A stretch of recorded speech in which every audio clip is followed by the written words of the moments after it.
అండి, welcome to నేజర్ studio. ఇవాళ మనము మెంతికూర పప్పులో ఒక్క ఇంగ్రీడియంట్ యాడ్ చేయడం వల్ల సీజనల్ డిఫరెంట్ టేస్ట్ చూడొచ్చండి. మనము ఇయర్లో మనకి ఎవ్రీ ఇయర్ డిసెంబర్ ఇయర్ ఎండింగ్లో స్టార్ట్ అవుతుంది అది దొరకడము.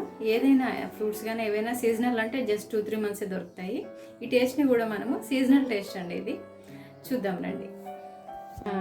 పండు మిర్చి కారము, దీని ప్రిపరేషన్ నేను వీడియోలో లింక్ పెడతాను, డిస్క్రిప్షన్లో లింక్ పెడతాను, చూడండి. దీన్ని ప్రిపేర్ చేసుకోవడము, ఇది వాడడం వల్ల ఎక్కువ ఇంగ్రీడియంట్స్ కూడా అవసరం లేదు మనకి.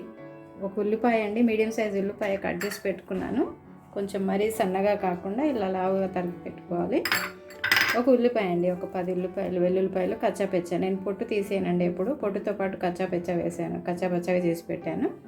ఇది మెంతికూర అండి. మెంతికూరను కూడా నేను ఒక 4 కట్టలు వాడానండి. ఒక టీ గ్లాస్ పప్పు ఉడికిచ్చి పెట్టుకున్నాను కదా, మీకు చూపించాను. ఇది మెంతికూరను కూడా మనము ఎలా పెట్టుకోవాలి, పచ్చి మెంతికూర కాబట్టి ఇది ఎక్కువ మటుకు చాలా తొందరగా పాడైపోద్దండి. అందుకని మనం ఎక్కువ కొనం దీన్ని. ఇవాళ కొనుక్కొని రేపు వండుకోవాలనుకుంటే కంపల్సరీ పాడైపోద్ది అనుకుంటాం కదా. అలాంటప్పుడు మనము మార్కెట్లో కొనేటప్పుడు మనము నీళ్ళు చల్లకుండా అమ్మే వాళ్ళ దగ్గర కొనుక్కోవాలండి. వాళ్ళ దగ్గర కొనుక్కొని తరిగి పెట్టుకొని ఒకటి నాప్కిన్ మీద వేసి, ఇలా ప్లేట్లో నాప్కిన్ పెట్టుకొని నాప్కిన్ మీద వేసి ఫ్యాన్ గాలి కింద పెట్టేసుకుంటే ఇంకా పాడవదండి. ఇలా మంచిగా చక్కగా ఫ్రెష్గా ఉంటుందండి.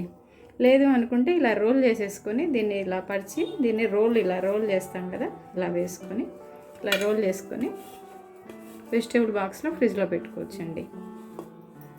దీన్ని మనము 2 టైమ్స్ కడుక్కోవాలండి. ఏ వెజిటేబుల్ అయినా 2 టైమ్స్ కడగడం బెస్ట్. ఎందుకంటే కూరగాయలు అమ్మేవాళ్ళు కొన్ని నీళ్ళు వాళ్ళు వేరే అక్కడ వాళ్ళకి దొరికే వాటర్ స్ప్రే చేస్తూ ఉంటారు, వాటి మీద చల్లుతూ ఉంటారు, వారిపోతూ ఉంటాయి. కాబట్టి ఎండలకి లైట్గా ఎక్కువ పిసుకొద్దండి, ఇది పచ్చిది కాబట్టి పిసికేస్తే మొత్తం ఇట్లా అయిపోద్ది. అంతా పిసట్టకుండా కొద్దిగా వాటర్ ఎక్కువ తీసుకుంటే మట్టి ఏమైనా ఉంటే కిందికి వెళ్ళిపోతుంది. మెంతికూరలో ఎక్కువ చిన్న కట్టలు ఉంటాయి, చిన్న మెంతికూర కాబట్టి చిన్న కట్టలు ఉంటాయండి. ఇవి ఇసుక ఉంటుంది, దీన్ని పైన వాటర్ ఎక్కువ వేసేసుకొని పైప్ ఎత్తి తీసేసుకొని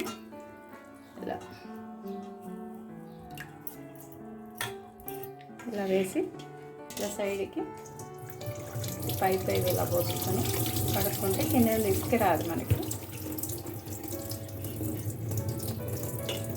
చూడండి, ఇలా ఇసుక ఉంటుంది, పొట్టు ఉంటుంది, దానికి పొట్టు కూడా ఉంటుంది, మెంతికూర పొట్టు ఉంటుందండి. కింది వరకు వేసుకోకుండా ఇలా వేసేసుకొని చూడండి, ఇదంతా పొట్టే అండి, మట్టి రాలేదు, అడుగు భాగంది. 2 టైమ్స్ కడుక్కోవాలి.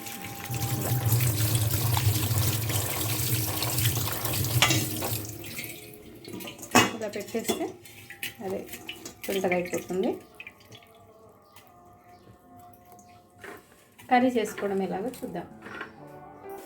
ఒక టీ గ్లాస్ పప్పు 2 సార్లు కడిగేసుకొని కొన్ని పప్పు కన్నా కొద్దిగా మీదికి వాటర్ వేసుకుంటే ఫింగర్స్ 2 లైన్స్ వరకు వాటర్ పోసేసుకొని 2 విజిల్స్ పెట్టుకుంటే సరిపోతుంది. స్టవ్ ఆన్ చేసుకొని మనం పప్పు అడుగు పెట్టుకున్న కుక్కర్ ఉంది కదండి, పప్పు తీసేసి అదే కుక్కర్ నీళ్ళు వేసి కడిగి పెట్టాను. కుక్కర్ వేడైపోయాక వాటర్ అన్ని పోయాక ఆయిల్ ఎక్కువ వాడద్దండి. మనం పచ్చికారం వాడుతున్నాం కాబట్టి పండు మిర్చి పచ్చికారం వల్ల ఆయిల్ ఎక్కువ అవసరం లేదని చెప్పాం కదా మీకు.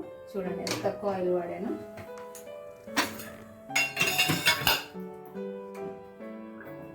తక్కువ ఆయిల్లో ఆవాలు వేసుకొని ఆవాలు చిటపట అనగానే జీలకర్ర వేసుకోవాలండి. చాలా తక్కువ క్వాంటిటీలో వేసుకోవాలండి.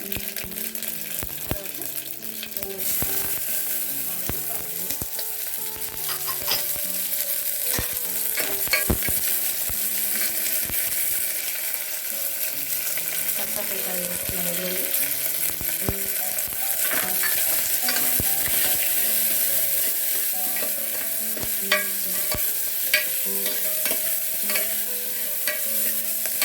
ఒక్క నిమిషం అలా కలిపేసుకొని మెంతికూర వేసేసుకోవాలండి.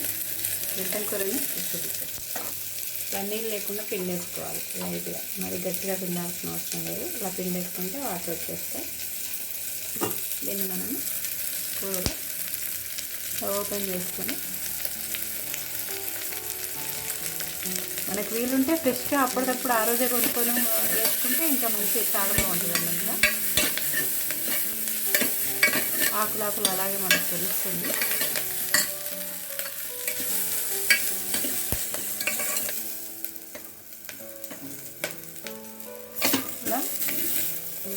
ఆయిల్ ఇట్లా ట్రాన్స్పరెంట్ అయిపోయి ఆ గ్యాప్లోనే ఈ మెంతి కూర లైట్గా అంతే అండి, ఇంత ఫ్రై అయితే సరిపోతుంది. ఉల్లిపాయ ట్రాన్స్పరెంట్ అయ్యే వరకు ఫ్రై అయ్యేంత మెంతి కూర ఫ్రై అయితే సరిపోతుంది. కొద్దిగా పసుపు వేసుకోవాలండి, 1/2 టీ స్పూన్.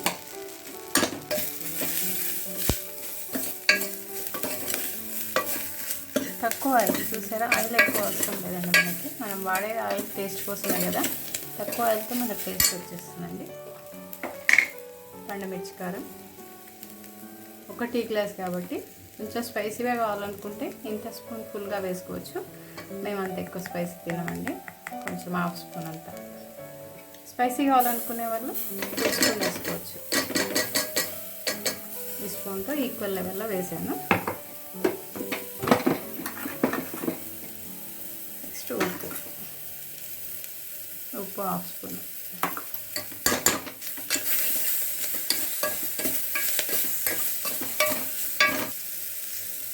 ఉప్పు తక్కువ పడుతుందండి, మనం పండుమిర్చి కారం చేసుకున్నప్పుడు ఉప్పు వేసాం కదా, తక్కువ పడుతుంది. ఉప్పు వేసుకున్నాక మనం ఆల్రెడీ కుక్కర్లో ఉడకబెట్టుకున్న పప్పు చూడండి, 2 విజిల్స్ పెడితే ఇలా ఉడుకుతుంది పప్పు.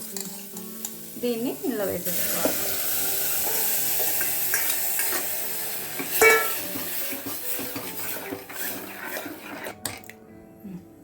కొన్ని నీళ్ళు పోసుకుందామండి, కొద్దిగా మెంతికూర ఉడికేసరికి ఇంకొద్దిగా టైట్ అవుతుంది కదా.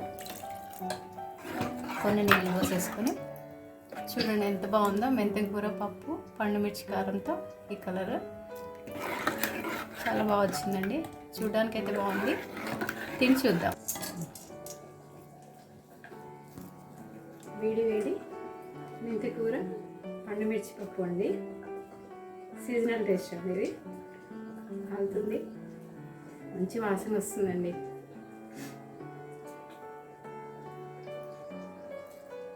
చాలా బాగుంది, చాలా డిఫరెంట్ టేస్ట్ అండి. ఇది చాలా హెల్దీ పప్పు అండి. తక్కువ నూనెలో వండుకున్నాము, మెంతికూర వేసుకున్నాము, చాలా హెల్దీ పప్పు. ఈ వీడియో కనుక మీకు నచ్చితే లైక్ చేయండి, సబ్స్క్రైబ్ చేసుకోండి, బెల్ ఐకాన్ మీద క్లిక్ చేస్తే నేను పెట్టే ప్రతి వీడియో మీకు నోటిఫికేషన్ వస్తుంది. Thank you for watching.